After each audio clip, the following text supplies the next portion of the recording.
Picture this. You are 7 years old, standing in the shadow of the Forbidden City's towering crimson walls. Your tiny hands tremble as palace eunuchs strip away the simple cotton robes your mother dressed you in that morning, replacing them with silk so heavy it weighs more than your entire body. The golden dragons embroidered across the fabric seem to writhe in the flickering torchlight, their eyes following your every movement like predators stalking prey. Behind you, your parents kneel on cold marble, their foreheads pressed to the ground in submission. They will never see you again, but the silver coins now filling their empty rice bowls will feed your brothers through the coming winter. You don't understand yet that you've just been sold.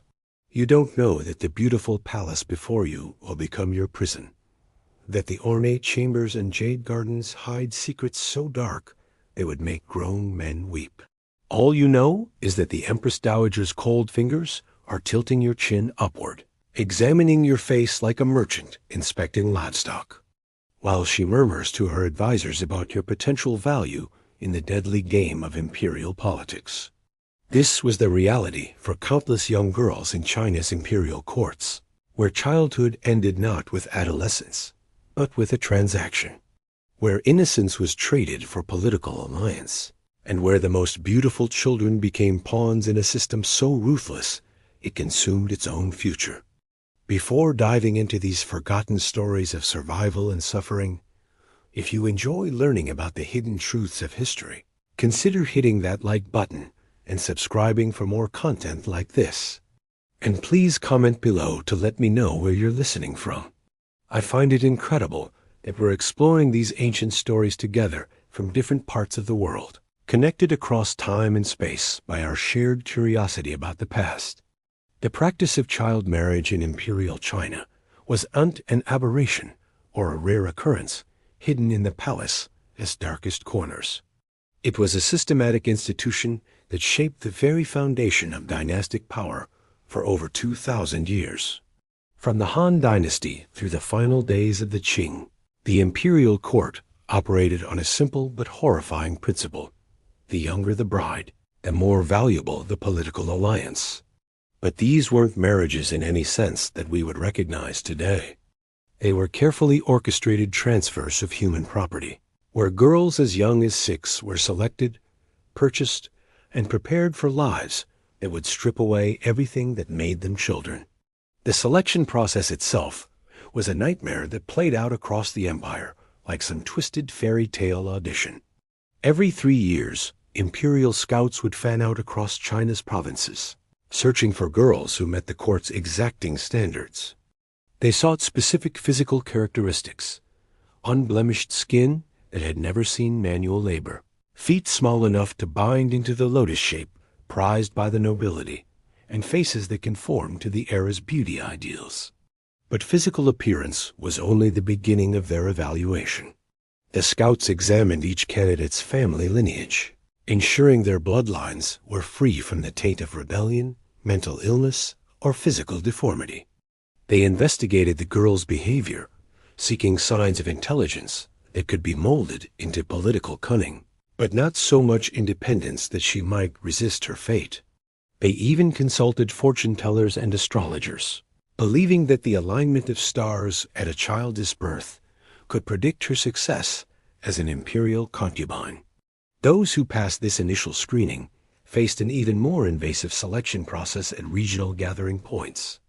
Hundreds of young girls would be assembled in temporary camps, where palace physicians conducted examinations that violated every concept of childhood innocence. The doctors checked for signs of premature development, unusual physical characteristics, and any hint of disease or imperfection that might later embarrass the imperial household. The psychological evaluation was equally disturbing.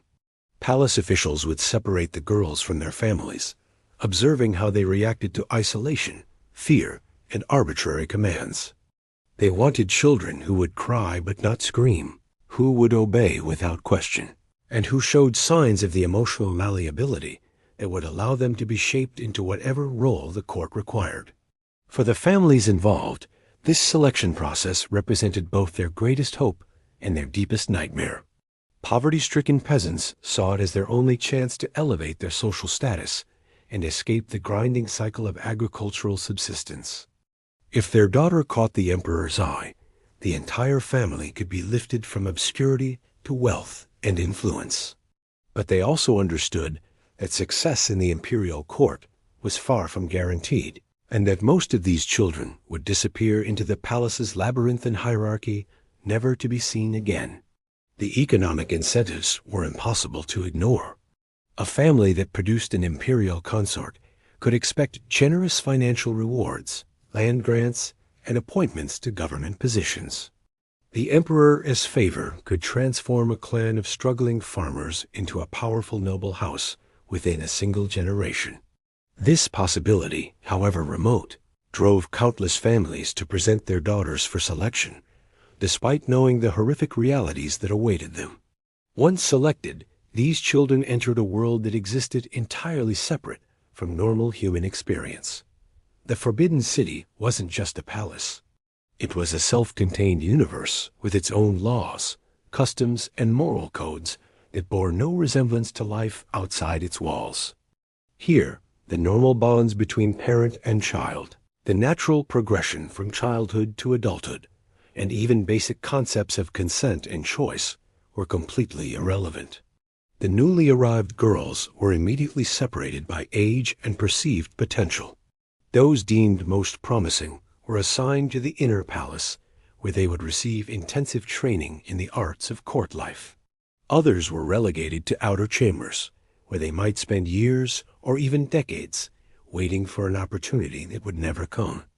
But regardless of their initial placement, all of these children faced the same fundamental reality. They were no longer individuals with their own desires and dreams, but imperial property to be shaped according to the needs of the dynasty. The transformation began immediately upon arrival.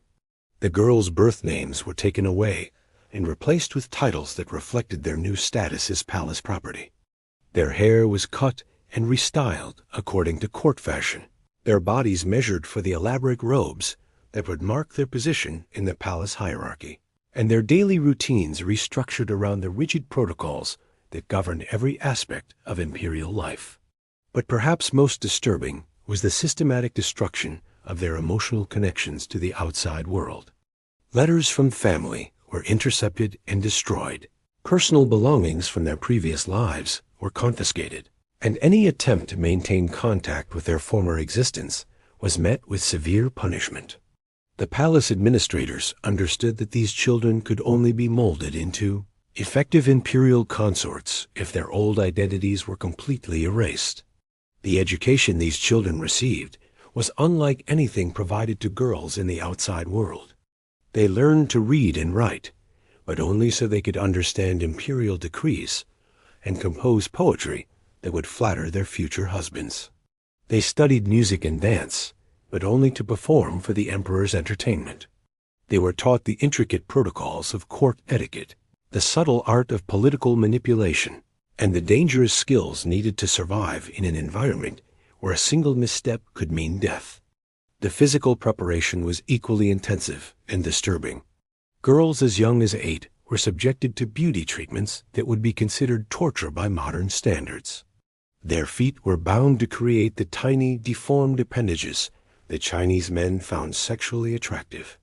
Their skin was bleached with dangerous chemicals to achieve the pale complexion that marked them as members of the leisure class. They were fed carefully controlled diets designed to keep them slender and childlike well into their teenage years. The psychological conditioning was perhaps the most effective tool in their transformation. The girls were taught that their highest purpose was to serve the emperor's needs, that their own desires were irrelevant, and that any resistance to their fate would bring disgrace upon their families and punishment upon themselves. They were surrounded by older women who had undergone the same process, creating a hierarchy of abuse where victims became perpetrators in an endless cycle of trauma. Those who showed promise were gradually introduced to the inner workings of imperial politics.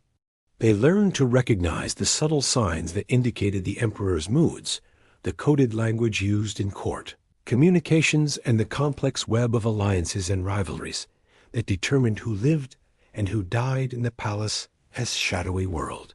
They were taught to see every other woman as a potential rival and every interaction as an opportunity to advance their own position at someone else's expense.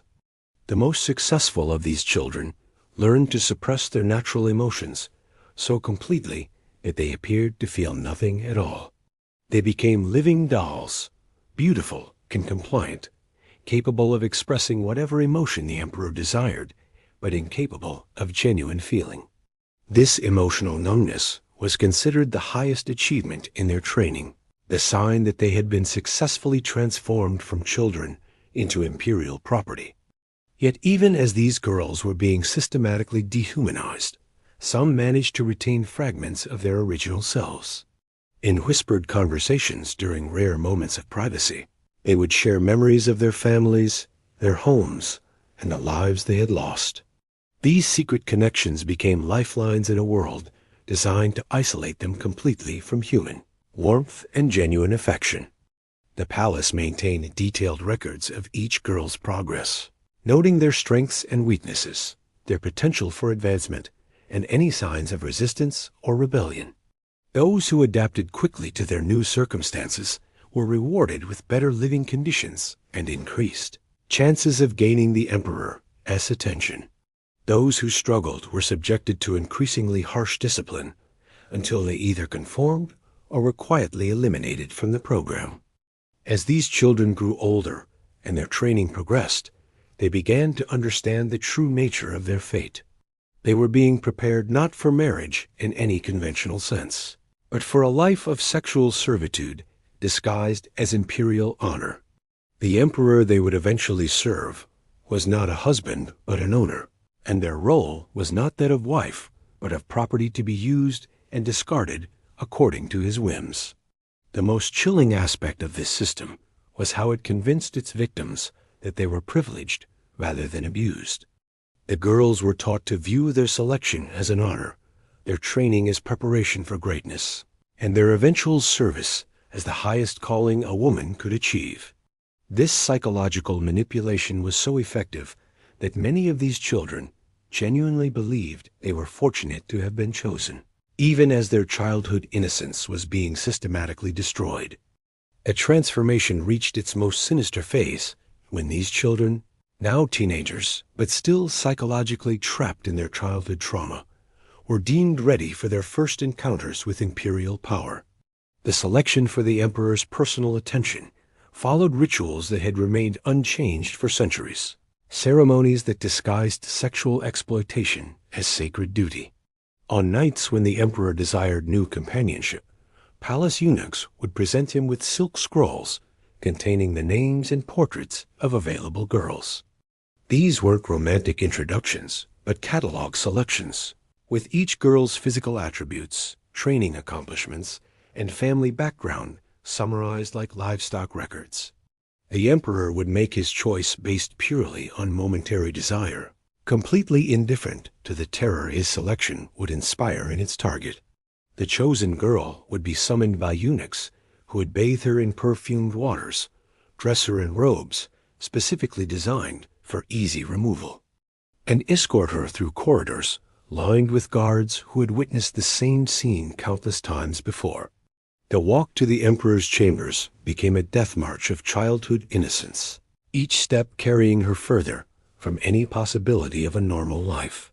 What occurred in those private chambers was rarely recorded in official palace documents, but the evidence of trauma was unmistakable in the girls who survived their first encounter. Many emerged as hollow-eyed shells of their former selves, their spirits broken by experiences their young minds were incapable of processing. Others developed the dissociative behaviors that allowed them to mentally escape during future encounters, learning to float above themselves while their bodies were used for imperial pleasure. The palace physicians maintained detailed records of these encounters, not out of concern for the girls' well-being, but to track their fertility and monitor for signs of pregnancy that might indicate the conception of an imperial heir.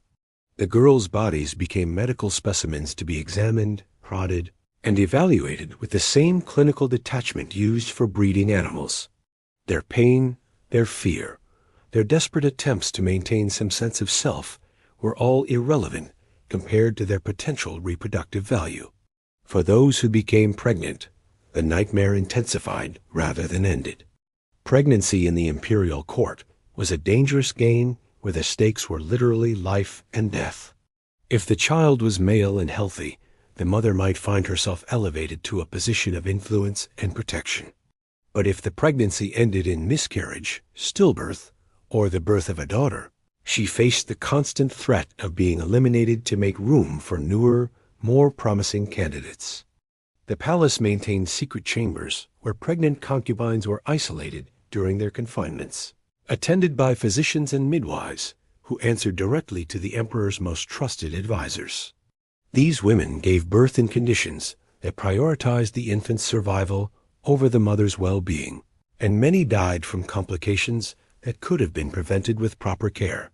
Their deaths were recorded as natural causes, and their bodies were disposed of with the same efficiency used for any other palace waste.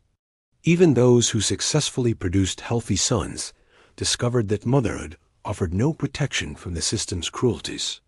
Imperial children were immediately removed from their mothers and raised by wet nurses and tutors selected by the court.